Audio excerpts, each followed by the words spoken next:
Mon père m'a transmis la passion des Clyde alors que j'étais encore toute petite.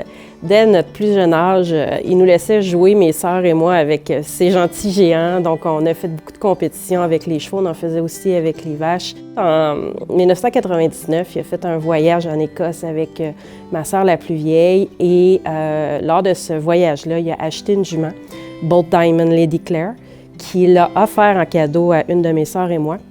Nous, on a bâti, là, ma sœur et moi, un élevage à partir de cette jument-là. La descendance de cette jument-là rayonne maintenant partout à travers l'Amérique du Nord. Donc, c'était vraiment un très beau cadeau qu'il nous a fait. Si j'avais à trouver 3 mots pour décrire Denis, bien, le premier, je pense que ce serait la passion. La passion, pas simplement juste pour l'élevage de chevaux et les chevaux en général, mais tout ce qui touche à l'agriculture. Un autre mot qui me vient en tête, là, dans mon cas à moi, ça serait conseil. Denis, pour moi, a toujours été un excellent conseiller. Il m'est arrivé souvent d'avoir à l'appeler, d'y demander un petit peu son conseil, ses idées sur des sujets, des fois qui ne touchaient même pas à l'agriculture, à des périodes charnières dans ma vie. Il a toujours été un bon aviseur, je dirais, pour moi. Et puis le dernier mot qui me viendrait en tête, ça serait la détermination. Denis Vallée, quand il a une idée, qu'il en est convaincu, eh bien, soyez assurés qu'il va aller jusqu'au bout. Je pense que sa plus grande force, c'est de savoir bien s'entourer. Il a une très grande facilité à faire confiance aux gens autour de lui, à faire confiance à son équipe aussi. Par exemple, en 1999, quand il a gagné le titre du meilleur 6 de jument pur sang au World Clydesdale Show, bien, il avait envoyé son équipe à Carp. Lui, il était resté à l'Expo Québec, donc on était sur 2 équipes. Donc lui, il n'était pas là, mais il avait une très grande confiance à l'équipe qu'il avait envoyée.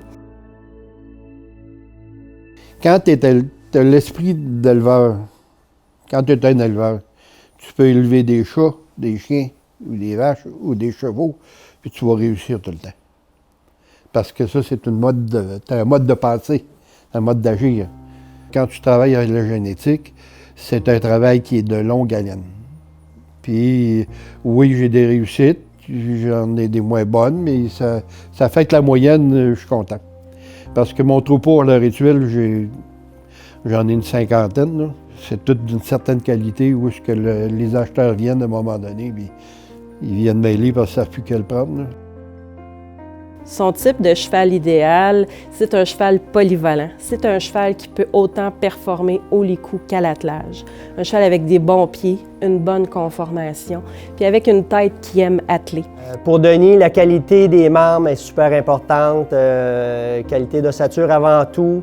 Mais malgré tout, il va aimer des chevaux qui ont quand même une certaine corpulence. C'est pas le type de cheval qu'il aime, c'est pas les chevaux très délicats. Il va aimer des chevaux avec du coffre. Denis, il va aimer ça un petit peu quand ça brasse. Donc, il y avait une petite tendance pour aimer les chevaux qui étaient un petit peu, je dirais, allumés à la limite un peu de la folie.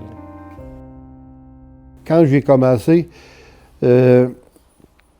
ma vision, c'était de tant des chevaux d'attelage que des chevaux d'exposition. Un bon cheval, c'est un bon cheval, puis il est bon partout. J'ai monté mon troupeau dans cette philosophie-là. Et puis là, aujourd'hui, bien, je peux dire que j'ai réussi dans les deux. Il y a une grande fierté de voir ses chevaux, surtout ses juments, performer autant à l'attelage qu'au licou. Et c'est aussi une grande fierté de voir des sujets de son élevage sur son attelage. Il y a eu des juments au point de vue de l'attelage qui ont marqué un peu mon attelage. Il y a eu Lady au début, comme j'ai parlé. Ensuite de ça, tu as eu Belle. C'est une jument d'attelage extraordinaire. Après ça, il y a eu Maggie, c'est une jument qui était une de mes leaders que j'ai attelée pour la première fois à 2 ans, puis elle n'a jamais sorti de mon attelage. Royal et Tina ont arrivé toutes les 2 suprêmes à Royal à Toronto. Ça veut dire que c'est le top des tops. Je n'ai pas monté ce troupeau-là à coup d'argent. Je l'ai monté à coup de travail. C'était plus payant pour moi de garder mes juments, puis aller atteler, puis aller agacer les gars qui ont des attelages de gelding, là.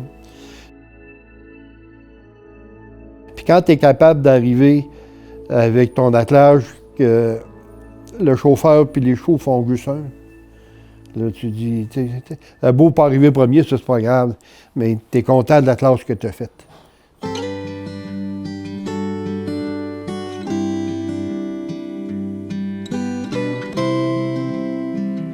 Selon moi, sa plus grande réussite, la première chose qui me vient en tête, évidemment, ça serait son intronisation au Temple de la renommée de l'agriculture.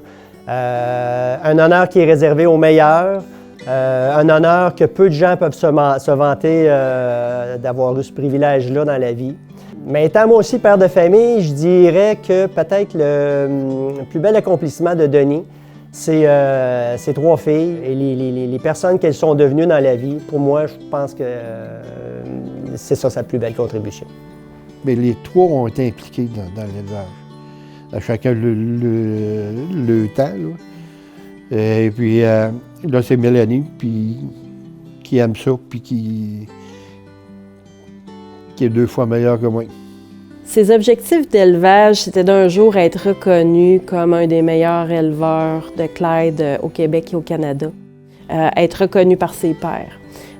Puis je crois qu'aujourd'hui, cet objectif-là est atteint parce qu'on a des amis éleveurs partout au Canada, on en a aux États-Unis. Et ces gens-là se procurent des sujets d'élevage de la coulée. Et le nom de Denis Vallée rayonne et ça aspire la qualité et la confiance aussi.